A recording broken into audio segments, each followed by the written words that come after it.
na hindi pa rin sila nagsasawa na umawit sa ating Panginoon. Amen po. So, ang pag-uusapan po natin ngayong umaga, mga kapatid, is a Hebrew word, na kesed. Yan, Ang ibig sabihin po is steadfast love, loving kindness, covenant, loyalty. At ito hinango po natin sa aklat po ng Petang Micah. Tayo po ay sandaling manalangin. Ikaw na aming Diyos na pinagtitiwalaan ng aming buhay.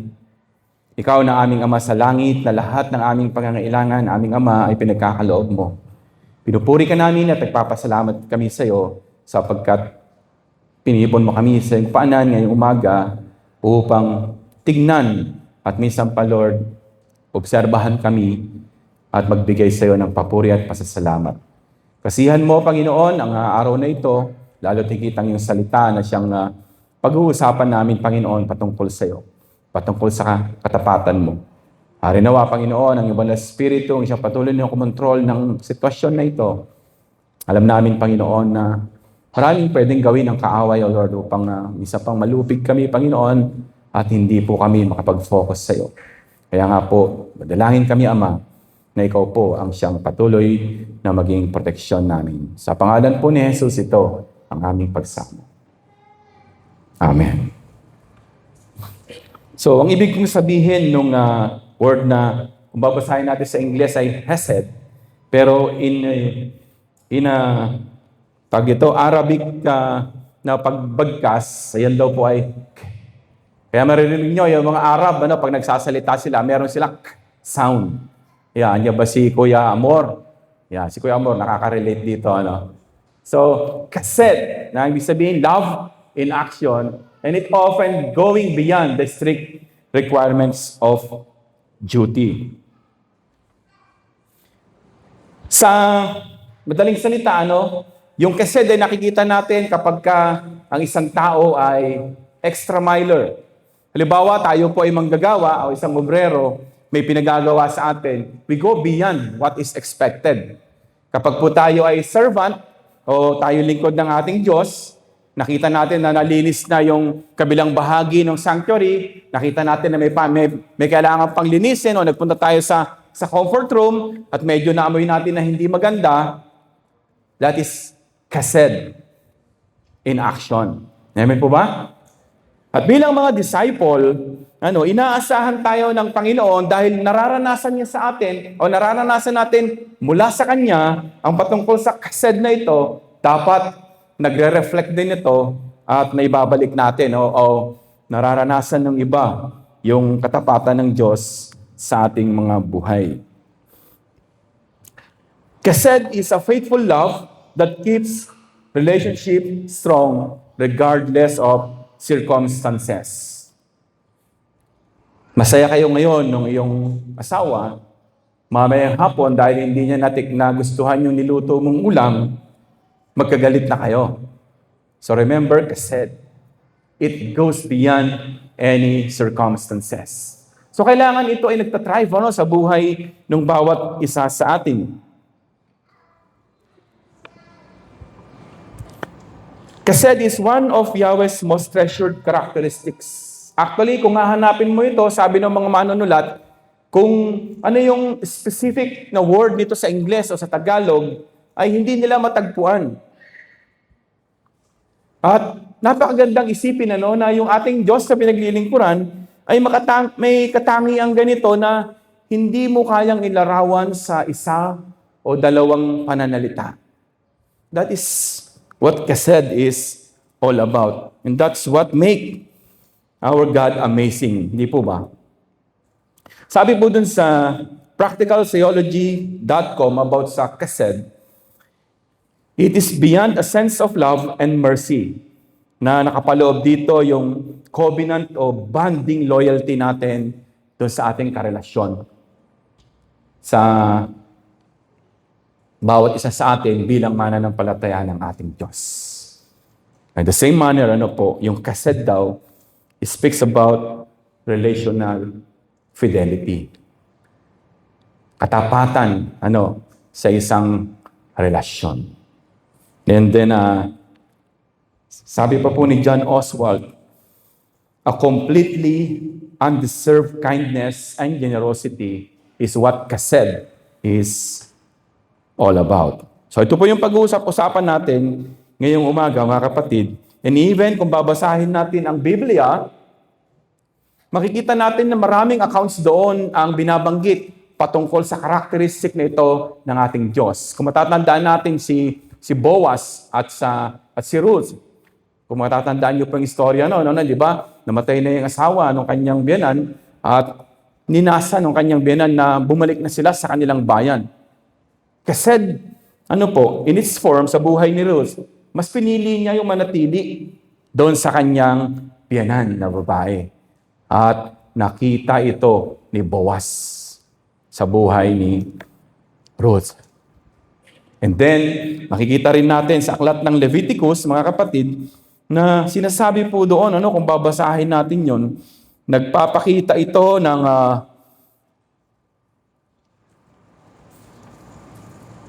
pagmamahal sa ating mga kapwa.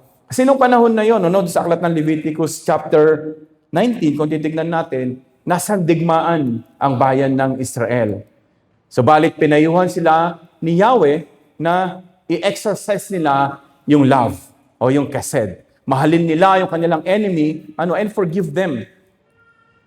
And pray for them as well. Doon po sa aklat ng Isaias, ang sabi po doon, my unfailing love for you will not be shaken. At kung babasahin po natin ang aklat ng mga awit o yung Psalms, makikita po natin doon, na maka 248 times na inulit ito sa Old Testament. So ganun kahalaga, yung katangiang ito ng ating Panginoon. At kung babasahin daw po natin ang buong Book of Psalms, 50% nung nilalaman ng aklat ng mga awit, it talks about kased. It talks about God's loving kindness, faithfulness, and yung kanyang generosity. Pwede bang palakpakan natin si Lord? Kahit hindi natin alam, ganito pala tayo niya tinatangi. Hindi mo pa pala siya minamahal, mahal na mahal ka na pala ng Panginoon. Kaya sometimes we wonder, bakit ba sinasayang ko yung aking relasyon sa Panginoon? Ganun palang, mahal na pahal pala ako ng aking Diyos.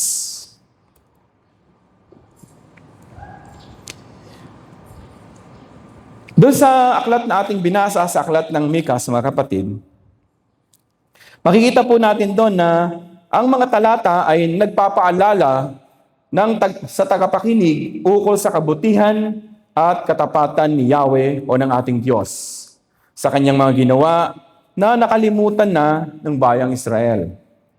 Ang kanyang covenant o isang pangakong di kailanman magbabago o lilipas sa atin ay mananatili sapagkat siya ang Diyos na tumutupad sa pangako.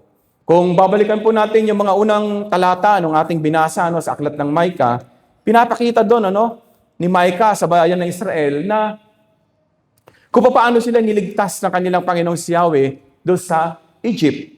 Kung paano sila nag-travel na meron silang ilaw by night, pagka mainit ay meron silang lilim sa pamamagitan ng clouds. Lahat ng yon ay nagpapahiwatig na mahal sila ng Diyos. Subalit dumating yung panahon sa buhay ng mga Israel, nung nakalaya na sila, things become ritual to them. At ayaw ni Yahweh na doon mauwi yung kanilang relasyon. Nag-aalay sila ng maraming mga baka, ng mga tupa, bumibili sila, binubuhos nila yung mga mamahaling langis at pabango, pero yung puso nila ay wala doon. So ito yung sinabi ni Yahweh kay Micah, sabihin mo niya sa mga taga-Israel na yan, kung paano ko sila minahal, kung paano yung aking pagmamahal sa kanila, yung kased na pinag-uusapan natin, ay nanatili sa kanila. In short, parang sinasabi sa kanilang Panginoon, pagkatapos ng lahat ng ginawa ko sa inyo, ito pa ang igaganti nyo sa akin.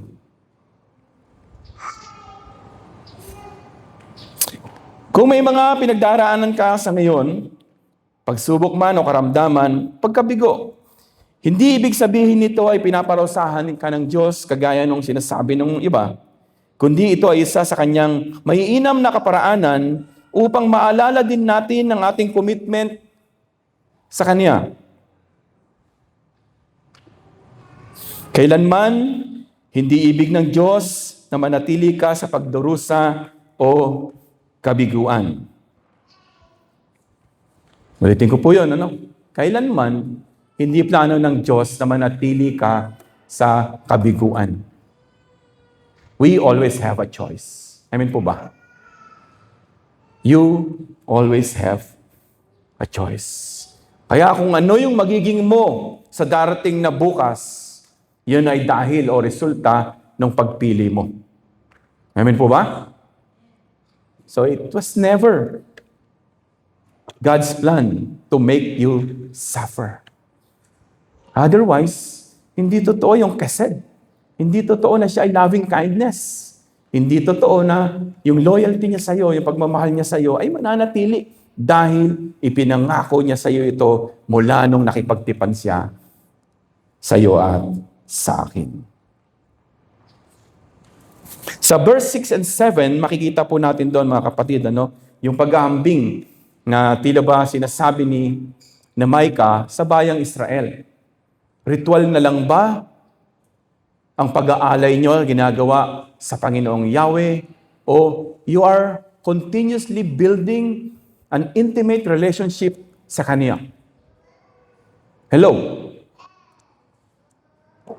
Sa panahon natin ngayon, ano po ba talaga ang reason why we go to church? Why we offer ourselves, our time, treasure, and money? Ano po ba talaga ang rason natin doon sa mga bagay na yon? Maraming magagandang istorya ng kagalingan at pagsunod ang hatid ng unang sigwa ng 2026. Actually, papunta pa lang tayo sa Pebrero. Sisimula pa lang tayo. Ilan sa mga ito ay mga pumasa nating mga profesional. Diyan yung anak ko at si Janelle. Diyan ba si Janelle? Yan po, Sa hanay ng ating mga guro, yung dating nagtiyaga ng Teacher 1, ngayon ay Teacher 3 na. At yung nanalangin na sana ma-promote sila, ngayon nangyayari na. Those Teacher 3 ay ngayon ay Teacher 6 na. At meron nang nakagraduate ng bachelor. Meron nang nakagraduate ng masteral, kagaya ng nabanggit natin nung nakaraang linggo. Lahat ng ito ay mananatiling laman ng kwento ng kanilang journey ng pananampalataya. Subalit, sa ganitong mga pagkakataon at biyayang tinatanggap natin, minsan kapag ito ay tumagal na at marami na namang nangyari sa ating buhay, mapapansin nating ito ay naiisa-isang tabi na lamang, tumatabang na ang lasa nito kapag ikinukwento natin sa iba, or eventually, nawawalan na ito unti-unti ng value. Ito yung kinakatakutan ni Yahweh na mangyari sa bayang Israel. They keep on giving. They keep on sacrificing. Magagandang mga tupa, mga bull, whatsoever, na nire-require sa kanila nung law na gawin nila. Pero habang tumatagal, mga kapatid, nawawala na yung puso nila at pagsamba doon sa kanilang ginagawa. Hello? Ito yung problema, nung bayan ng Israel. Kaya kinausap ni Yahweh si Micah, sabihan mo yung mga Israelita na yan, hindi na ako natutuwa sa binibigay nila sapagkat hindi ko na nararamdaman ang kanilang puso sa tuwing mag-o-offering sila. Sa tuwing pupunta sila sa templo, hindi ko maikonek ang aking sarili at hindi ko makita na buhay pa ako sa kanilang buhay. Hello, church. Tayo ba? Ritual na lamang o patuloy na ginagawa natin ang lahat ng ating makakaya upang mas maging intimate yung relasyon natin sa ating Panginoon? na hindi pa Sabado o hindi pa man Linggo. Sabik na tayo dahil makakatagpunan man na natin ang Panginoon. Makakapagpasalamat tayo, makakaawit tayo para sa Kanya. Maidudulog natin yung ating mga sarili na kasama ang ating puso at pagsamba. Ito yung nais ng Panginoon na maunawaan ng bayan ng Israel. Ito yung pinapahatid na mensahe ni Micah sa bawat isa sa kanila na hindi na natutuwa si Lord sa inyo. Kasi nag-o-offering kayo, pero hindi naman niya kayo matagpuan. Presence is very, very important in a relationship. Naniniwala po ba kayo doon? Yes, natutuwa si Lord. Umaawit tayo. Natutuwa si Lord. Nakabalikat niya kayo sa maraming gawain sa iglesia. Pero minsan naghahanap si Lord. Bakit hindi ko sila makita? Bakit hindi ko na maramdaman yung ginagawa nilang pagpupuri at pagsamba sa akin?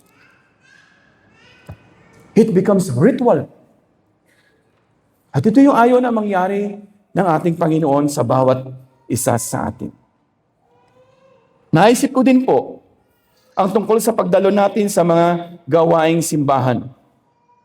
Marami sa atin ay ramdam mo ang emptiness nila at hunger every time they miss the divine worship service. There were some of you na, Pastor, hindi ako makakapunta ngayon. Pastor, nandun po kasi ako sa ano ngayon.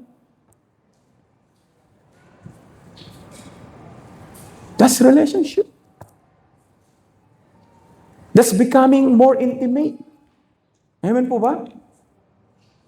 Natutuwa po ang lingkod nyo. Ano po? Dahil alam mo na hindi basta-basta sa kanila ang pagpunta sa araw ng linggo. And if they're going to miss that, they miss a lot of things in their life. Sabi nga nung iba, alam mo, Pastor, kapag hindi ako nakakapagsimba, parang kulang yung buong isang linggo. Marami sa inyo niya nagsasabi nito.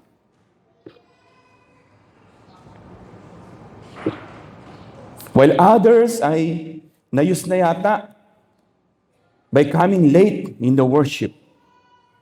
Ang mga kapatid nating ito na mga passionate ay laging source of encouragement ng marami.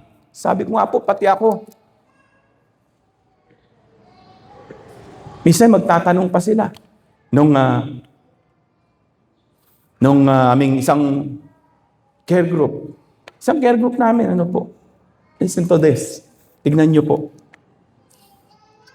Nagki-care group kaming ganun. Doon sa discussion. Kasi ang discussion sa ano? Ano na yung topic natin ngayon sa care group?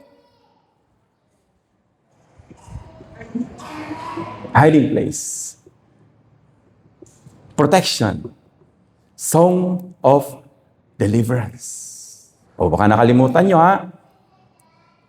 Sabi niya doon, Pastor, meron bang magli-liturgist sa ganitong date? O di siyempre, lumaki yung tenga ni Pastor. Bakit po? Kasi, pwede bang ako ang mag-liturgist? Samantalang kami, andiyan ba si Teacher Dea? Kami ni Teacher Dea, lagi kami nagtatanungan, Chair, sino ba ang liturgist sa ganito? Chair, sino ba ang magaganito? O ngayon, merong isang membro ng care group na nag-move forward at gustong magpagamit sa ating Panginoon. Relationship. Kapag ka nararamdaman na intimate yung ating pakikipag-ugnayan sa ating kapwa, madali na lang na umusbong ang pagtitiwala. Amen po ba? Madali na lang na kahit hindi mo pilitin, ayun. O, pinapalakpakan si Lord doon.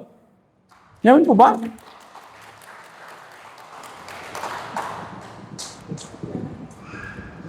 Kapag ang paglilingkod natin ay nagmimistulang ritual na lamang dahil kababain ka, sabi nga natin mga Ilocano, kung napipilitan na tayo at hindi nauwi sa intimacy o mas malalim na pakikipag-ugnayan sa ating Panginoon, may problema po ang ganyang uri ng relasyon. Baka eventually, matulad tayo doon sa warning ni Yahweh sa mga tiga-Israel. Huwag naman po sana.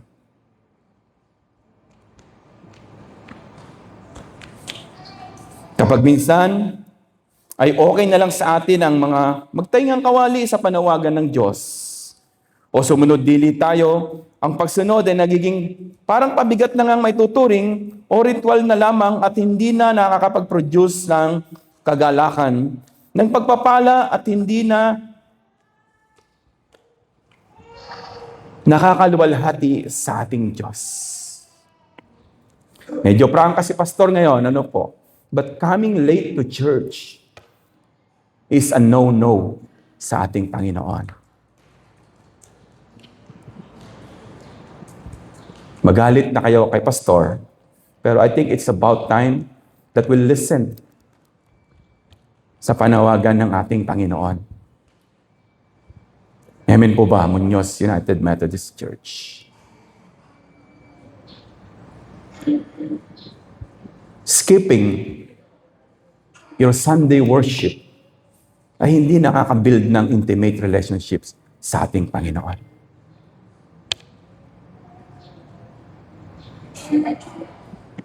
Not praying is neither nakakabuti sa ating Panginoon. Hello po. Hello po, Muñoz United Methodist Church.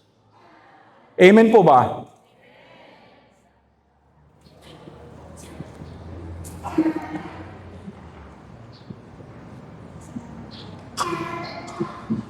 Lagi natin gustong advance ang biyaya ng ating Panginoon. Pero when it comes to His day, sometimes parang baliwanala lang sa atin na mahuli tayo. Pagka-practice, halimbawa, ng PAW o ibig yung mga kababaihan natin. Darating tayo, wala sa oras. Parang okay na lang sa atin. And sometimes, baka hindi pa tayo nag-apologize for coming late. Ritual na lang ba, mga kapatid? O we are continuously building a much intimate relationship sa ating Panginoon, lalo na sa ating pagsunod sa Kanyang mga layon.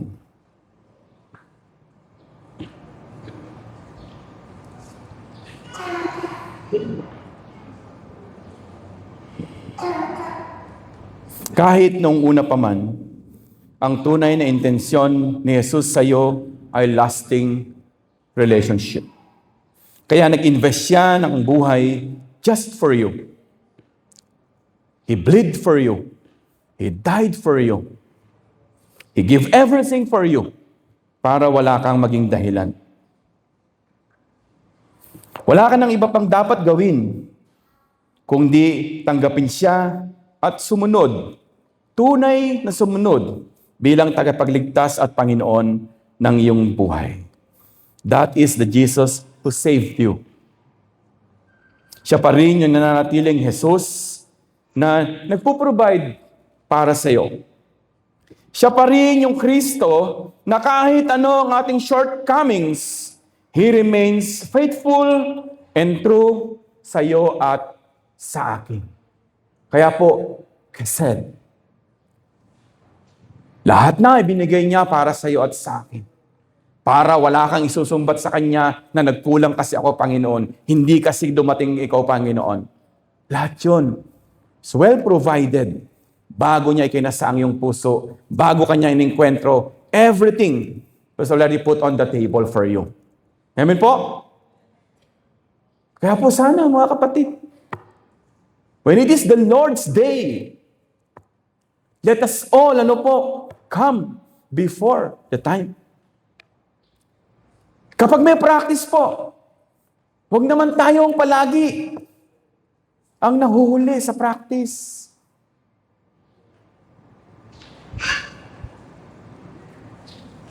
Gagamitin ka ng Diyos. Pangungunahan mo ang kawan. Tumutugtog na sa practice yung mga kasama mo. Ikaw, isa parating pa lang. O baka may dala-dala ka pang pagkain. Nagugutom ako, kakain pa ako eh. Sorry po ha, kung nasasaktan po kayo, but we need to hear the truth. Ayaw ng Panginoon na pagka nahirati ka na sa ganong pagtrato mo sa kanyang relasyon sa iyo, may uwi ka na lang sa ritual. And eventually, ayaw mo nang maglingkod. Ayaw mo nang pumunta sa church. Ayaw mo nang tumugtog. Ayaw mo nang umawit. Ayaw mo nang magbigay. Dahil lahat ng ito, para sa iyo, ay ritual na lamang. Nagiging pabigat, nagiging responsibility, kaya po, pansinin nyo, minsan, yun na lagi ang ating dahilan kay Lord. Ayoko na doon. Kasi ganito, ganon. Hindi ka na makikita 1 week, another week. Maaaring pumunta ka third Sunday. Okay, sa susunod na ako magsisimba kasi tawag doon? Communion. Kababain, baka ako lang hindi magkukomunyon.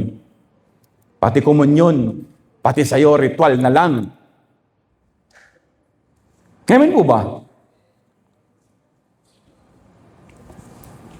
So may tatlong mahalagang bagay na specifically makikita natin doon sa sinabi ni Micah sa verse 8. Una, sabi po doon, maging makatarungan. Maging makatarungan. This means actively living according to God's will. Sabi po natin noong nakaraang linggo, be the good change. Amen po ba? Be the good change.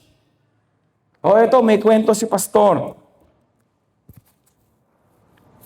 Noong January 28 sa pangunguna ng ating Bishop Rodel, sa pamamagitan ng mapayapang pakikipag-ugnayan o peaceful dialogue ukol sa nangyayari sa Dupax Mining o doon sa Nueva Vizcaya, naipardamaan natin sa mga kapatid natin na mahal sila ng Diyos at nakikiisa sa kanilang adhikain ukol sa mapayapang proseso sa pagpapahayag na ang kalikasan ay kailangang pag-ingatan dahil galing ito sa Diyos at tayo bilang mga katiwala ay maging responsable sa paggamit at pangangalaga nito.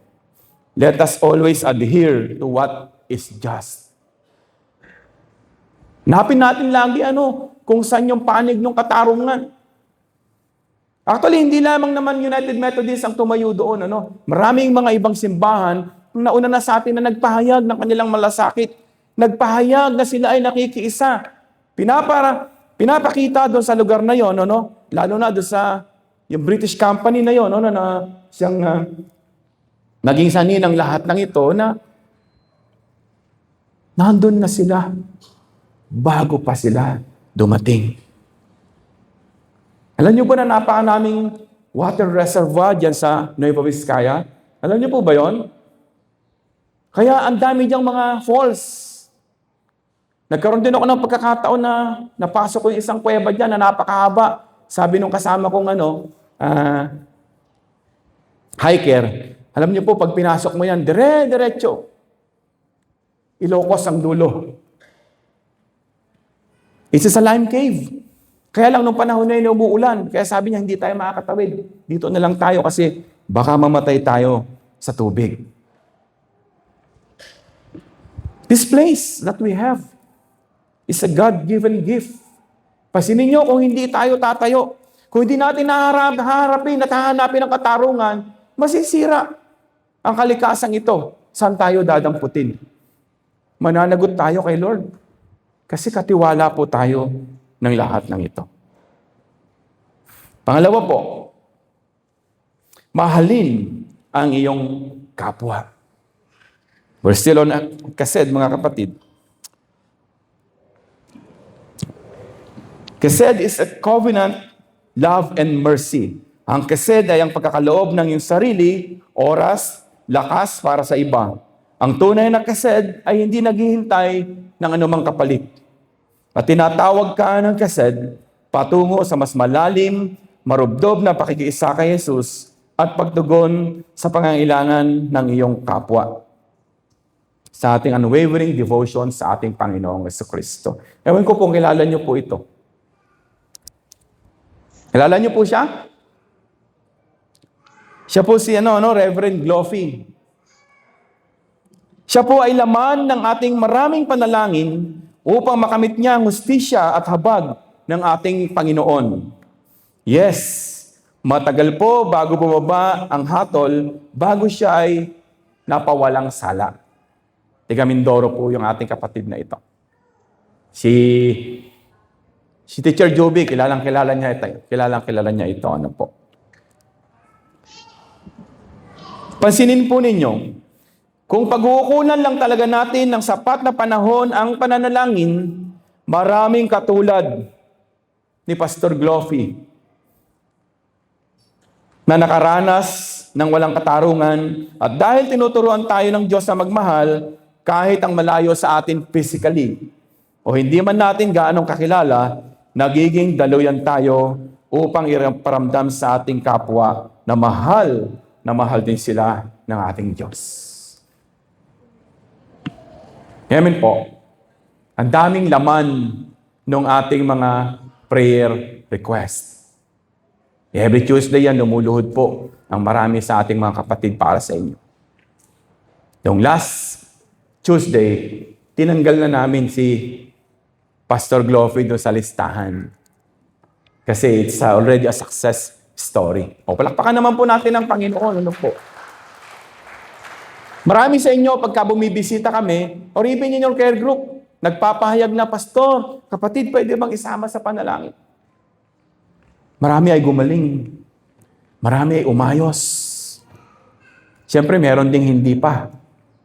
Kaya nga patuloy tayong nananalangin sa Panginoon na dumating din yung panahon na maramdaman din po nila ang kagalingan. Pangatlo po, may kapakumbabaang sumunod sa Diyos. Hinihikayat at ginigising tayo ng Panginoon na manatiling mapagpakumbaba sapagkat nature ng tao ang ma-pride. Na baka sa ating mga nagawa, nakamit at kasalukuyang mga partisipasyon ay mawi sa pagiging self-righteous. Paghiwalay sa pangkahalatang mandato at ang nakakatakot, mas nagre-rely na tayo sa ating sarili higit sa nais ng Diyos sa atin. Look what happened to the Israelites in this story.